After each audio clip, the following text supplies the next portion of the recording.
Senhora Presidente, senhores senadores, senhores ouvintes da Rádio Senado, senhores telespectadores da TV Senado e todos que nos honram com a sua presença nesse plenário. Senhora Presidente, senadora Ana Amélia, me permita que, antes que adentre aos termos do meu pronunciamento, destaque aqui 3 fatos importantes que eu ouvi nesta sessão. O primeiro foi do pronunciamento de Vossa Excelência, senadora Ana Amélia, quando, dentre outros assuntos, abordou a questão do voto aberto e a corrupção que está ganhando foros de absoluta realidade em nosso país. Quero dizer a Vossa Excelência, e comungando inclusive com o seu pensamento, integralmente, que sou e também integralmente a favor do voto aberto para todos os casos que foram submetidos ao Parlamento brasileiro, inclusive com relação às autoridades, senador Mozarino Cavalcante. Se eu entendo, se a autoridade tem, vamos dizer, os juízes dos tribunais superiores, tem o voto aberto para julgar questões de cidadãos brasileiros, e nós poderemos, infelizmente, poderemos estar nesse rol. Se eles têm o direito do voto aberto, por que nós não temos direito também de julgá-los? Os direitos são idênticos. Não vejo, sinceramente, prejuízo nenhum.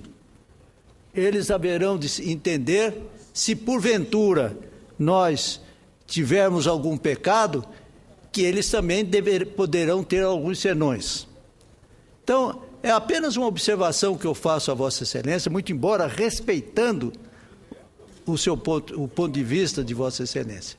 Mas eu quero dizer que não haverá, pelo menos da minha parte, nenhum constrangimento para votar em aberto a qualquer autoridade que for submetida à nossa apreciação aqui. Eles também terão que ter o senso democrático que nós temos para apreciar o nome deles. Um outro aspecto, dentro desse mesmo critério de pensamento, eu acredito que o voto aberto é um antídoto contra a corrupção. Quanto mais nós o exercermos, mais nós fortaleceremos aquele nosso desejo de que as eleições representem realmente a expressão maior do civismo brasileiro. Outro aspecto que eu gostaria de destacar é com relação ao pronunciamento do senador José Sarney, nosso ex-presidente da Casa, nosso ex-presidente da República. Ele fez um discurso magistral, traçando a personalidade marcante e imemorial do grande presidente John Fitzgerald Kennedy. E do que eu retirei do seu pronunciamento é da validade do sistema democrático. Nenhum país do mundo tem exercido os ditames da democracia do que os Estados Unidos.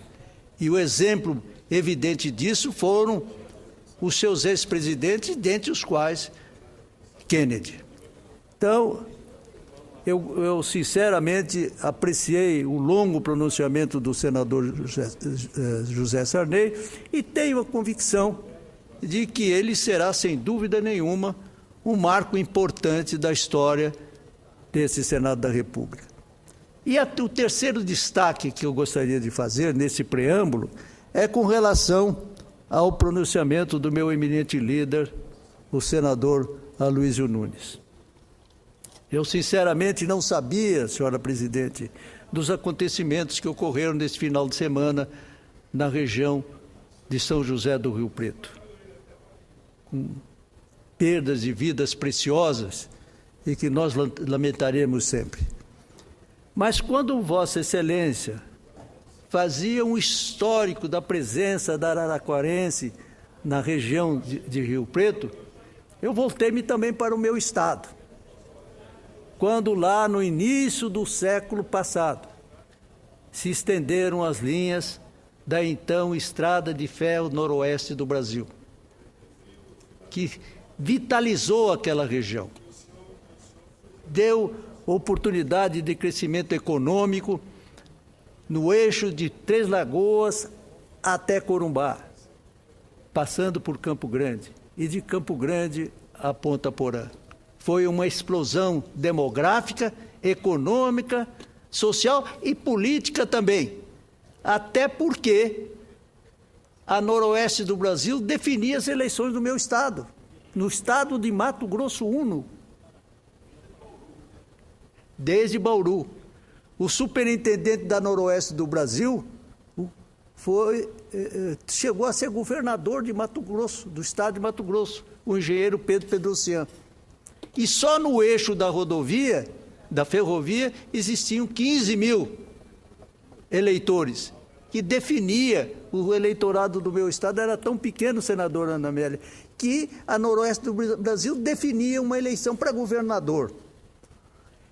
Infelizmente, por um erro crasso da política ferroviária brasileira, tudo se desmanchou, passando para a famosa rede ferroviária federal, e daí veio essa distonia entre o sistema ferroviário de então e o que existe hoje, aliás, que não existe hoje. Vossa Excelência, senadora Luísio, falou sobre a empresa que hoje tem a concessão ou a subconcessão da ferrovia que passa por São José do Rio Preto, a ALL. Essa maldita também está lá no meu estado. Hoje, praticamente não existe ferrovia em Mato Grosso do Sul. Essa empresa tem o vírus da incompetência, da deslealdade, do descaso e tudo mais, todos os qualificativos que o senhor possa imaginar. Espero que, inclusive, na audiência que Vossa Excelência tão oportunamente está requerendo desse Senado, que esse assunto da ferrovia ALL ou dessa empresa seja absolutamente verificado pelas autoridades da República. Mas, senhora presidente, com esses, não sei se foram rápidos, mas com esses prolegômenos, vamos dizer assim, eu gostaria de rapidamente, presidente, então, proceder à leitura do meu discurso, que é sobre um assunto que eu também reputo da mais importante. Perdoe-me, senador Mozarino Cavalcante. Eu vi que Vossa Excelência levantou o microfone aí, mas pensei que Vossa Excelência tinha aceitado a minha argumentação, que não contaria a sua, respeita a sua. Não, eu queria justamente esclarecer, senador, porque Vossa Excelência citou aí, por exemplo, os ministros dos tribunais superiores. Quanto a esses, eu não tenho realmente nenhum problema. O problema é diretores de agências reguladoras, diretores do Banco Central e de órgãos que têm a ver, por exemplo, com o interesse dos estados. Com relação aos tribunais superiores, eu não tenho dúvida, porque realmente eles teriam que tomar uma posição parcial para prejudicar os nossos estados. Mas essas pessoas dessas agências reguladoras, do Banco Central e outros, realmente poderão sim fazer, no mínimo, um descaso em relação às reivindicações dos nossos estados. Por isso que eu defendo, como não pode separar, a não ser que realmente possa, o voto secreto só para essas autoridades. Eu registro com prazer o pronunciamento de Vossa Excelência. Mas, senhora presidente, um dos principais indicadores de civilidade e de desenvolvimento social de um país é a forma como ele trata a sua população mais idosa, ou especificamente os seus aposentados e pensionistas. Após trabalharem por décadas a fio, depositando toda a sua energia laboral e produtiva em prol da construção social e do crescimento nacional, os trabalhadores aposentados merecem toda a nossa reverência e gratidão. Seja na iniciativa privada ou no serviço público, contribuíram mensalmente para que, após toda uma vida de dedicação ao seu ofício, pudessem descansar e atravessar a idade mais avançada com tranquilidade que merecem, sem precisar recorrer a novos artifícios laborais ou a quaisquer outros meios para recompor a sua renda. Pois bem, senhora presidente, infelizmente o nosso país não vem cumprindo esse papel com o denodo necessário e do qual os nossos aposentados são merecedores. Além dos benefícios indignos pagos aos aposentados e pensionistas do regime geral do INSS, cujos rendimentos vêm sendo achatados ao longo dos anos, os servidores públicos inativos também vêm sofrendo com cortes injustificados em seus contra-cheques. Especificamente, a cobrança absolutamente anacrônica da contribuição previdenciária em outros vencimentos. Ora, senhora presidente, trata-se de um absurdo ao qual não podemos mais assistir passivamente, enquanto milhões de aposentados e pensionistas da União, dos estados e municípios veem os seus direitos usurpados e seus rendimentos confiscados. As sucessivas reformas previdenciárias, sob o pretexto de recompor as contas públicas em um suposto déficit previdenciário, acabaram por infligir aos aposentados e pensionistas do serviço público esse pesado gravame, colocando-os na posição de vilões e responsáveis pelo que foi classificado de maneira equivocada como, entre aspas, rombo da Previdência Pública. Entretanto, senhor presidente, senador Mozarido Cavalcante, dados consolidados que nos foram enviados pela Associação Nacional de Auditores Fiscais da Receita Federal do Brasil, indicam que, a despeito do que se convencionou afirmar, há um superávit fiscal da Seguridade Social de nosso país. Esses números, tabulados pelo próprio pessoal da Receita Federal, corrigem as distorções normalmente apresentadas pela inclusão das renúncias fiscais e do mecanismo de desvinculação da Receita da União, que acabam por camuflar a real situação das contas públicas. Somente no ano passado, senhor senador Valdir Raupp, para se ter uma ideia do montante que estamos computando, foram mais de 24 bilhões de reais em renúncias fiscais e por volta de 58 bilhões de reais redirecionados por meio da DRU. Em termos comparativos, desde que a contribuição previdenciária sobre os inativos foi implantada em 2005, seu valor arrecadado representa somente 10% das renúncias fiscais realizadas no mesmo período. Vejam, senhoras e senhores, o disparate nesses números. O fato de que a contribuição previdenciária incidente sobre a sua própria aposentadoria representa, além de uma contradição lógica, uma anomalia previdenciária que deve ser extirpada de nosso ordenamento constitucional, sob pena de continuar a causar significativas perdas aos servidores públicos inativos e seus pensionistas. Se o dispositivo constitucional inserido por indução da Presidência da República em 2003 tivesse alcançado os objetivos preconizados, poderia haver alguma razão para tal, mesmo com as suas características injustas, elusivas ao direito impostergável dos aposentados e pensionistas. Poderíamos forçar um pouco a barra e dizer que o sacrifício desse seria uma contribuição a mais em favor da pátria.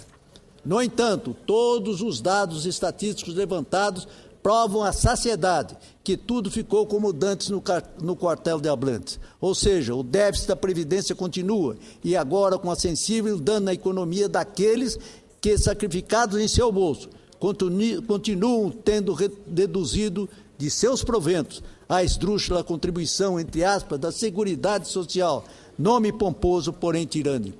O governo, não estou falando da senhora presidente Dilma, tão somente, mas de todos, sobretudo dos governantes estaduais, que se valem do atual esdrúxulo texto da emenda constitucional número 41. Parece-me que não possui a sensibilidade de encarar, nem de longe, a hipótese de revogar o status quo tido como legal.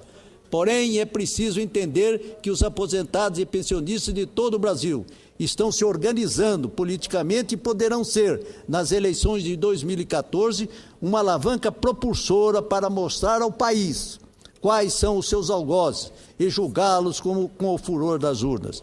Que pensem nisso os senhores governantes. Conclamo, portanto, os parlamentares da Câmara dos Deputados a dar celeridade na tramitação da proposta da emenda constitucional número 555 de 2006, que revoga o artigo 4º da emenda constitucional número 41 de 2003, proposta que poderá acabar com uma das maiores anomalias normativas que temos em nossa legislação.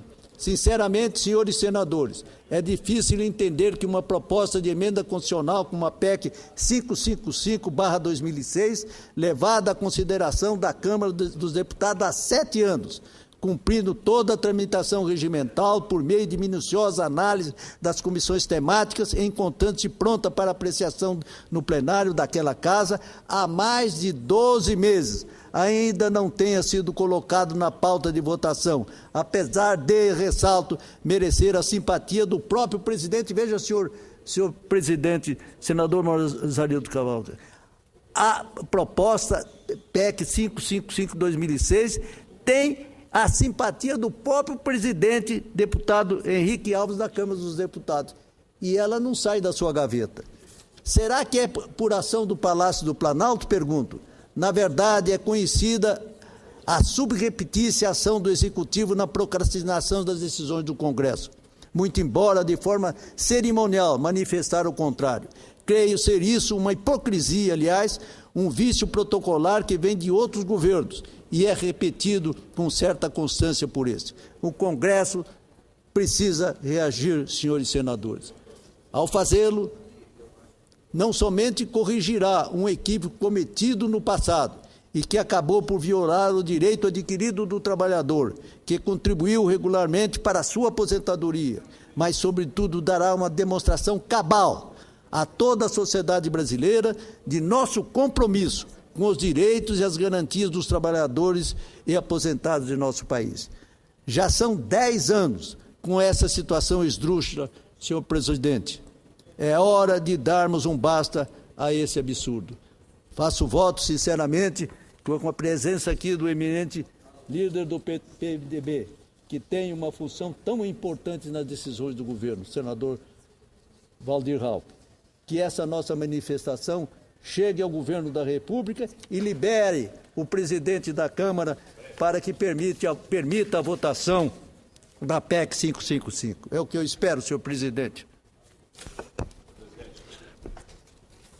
A palavra, Vossa Excelência, pela liderança do PMDB, se possível. Presidente, eu peço que me inscreva para uma